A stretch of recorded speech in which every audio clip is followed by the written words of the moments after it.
সেটাই আমাদের জানা উচিত। আমরা এই জগতে কেন এসেছি এই বিষয়ে জানা দরকার। এটা যদি আমরা না জানি তাহলে এই মনুষ্য জন্ম কোনো সার্থকতা নেই।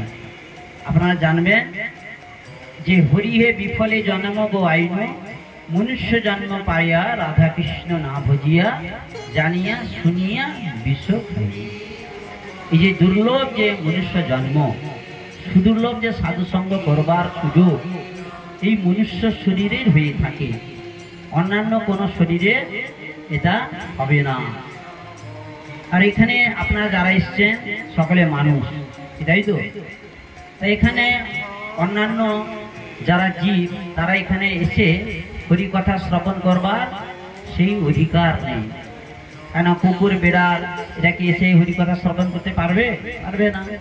কিন্তু আপনারা যেহেতু মনুষ্য শরীর লাভ করেছেন, আপনারা ইচ্ছে করলে হরি কথা শ্রবণ কীর্তন করতে পারেন এবং আবার যদি ইচ্ছে প্রকাশ করেন তাহলে ভগবত মহাপ্রসাদ গ্রহণ করতে পারে। তাই এখানে আমাদের নববিধা ভক্তি রয়েছে, তার মধ্যে সর্বপ্রথম রয়েছে কি শ্রবণ এবং কীর্তন। তাই যারা যথাযথভাবে শ্রবণ করে তারাই ভক্তি জীবনে অপ্রাকৃত আনন্দ লাভ করতে পারে। তাই সকলেই সমানভাবে যে শ্রবণ করবে তার কোনো নিশ্চয়তা নেই, কারণ মন হচ্ছে চঞ্চল, মন সবসময় চঞ্চল। তাই এখান থেকে আমাদের মনকে নিয়ন্ত্রণ করবার জন্য সর্বপ্রথমে আমাদের হরিনাম, কলিযুগের যুগ ধর্ম হরিনাম যে সংকীর্তন বা জপ করা, মনকে নিয়ন্ত্রণ করবার সর্বপ্রথম পন্থা হচ্ছে জপ করা। এই যত সুন্দরভাবে জপ করবে ইন্দ্রিয় ততই কি হবে, হ্যাঁ, নিয়ন্ত্রণে থাকবে। এই জন্য প্রভুপাদ বলেছিলেন যে জপ করো সুখ লাভ করো, বা জপ করুন সুখী হোক।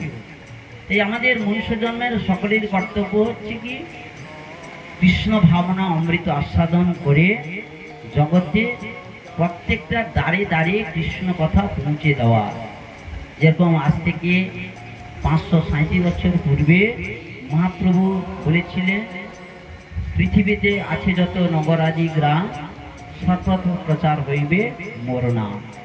এই বাণী সার্থক করে তুলতে আন্তর্জাতিক কৃষ্ণ ভাবনামৃত সংঘ ইস্কন সারা পৃথিবী জুড়ে কৃষ্ণ ভক্তি প্রচার করছে এবং আমাদের নামহট্টের বিশ্বমন্ত্রী বিশ্বপাদ অষ্টাদশ শত শ্রীমৎ জয়প্রদ স্বামী গুরু মহারাজ তিনি প্রচার করছেন এবং শ্রীল প্রভুপাদের অনেক যোগ্যতম শিষ্য এবং গুরুবর্গ তারাও আজকে বিশ্বে প্রচার করছে।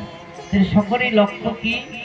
সকলের লক্ষ্য হচ্ছে এই জগতে প্রত্যেকটা মানুষ ত্রিতাপ জ্বালা, জন্ম মৃত্যু জরা ব্যাধি তারা আক্রান্ত। সেজন্য মনুষ্য শরীর লাভ করে যদি ভগবদ্ভক্তি যদি আমরা অনুশীলন করি তাহলে আমাদের এই জীবন কি হবে, অপ্রাকৃত আনন্দ লাভ হবে। জন্ম মৃত্যু জরা ব্যাধি থেকে মুক্ত হয়ে পরম আনন্দ লাভ করব। সেজন্য বলা হয়েছে গৃহে থাকো বনে থাকো সদা হরি বলে ডাকো।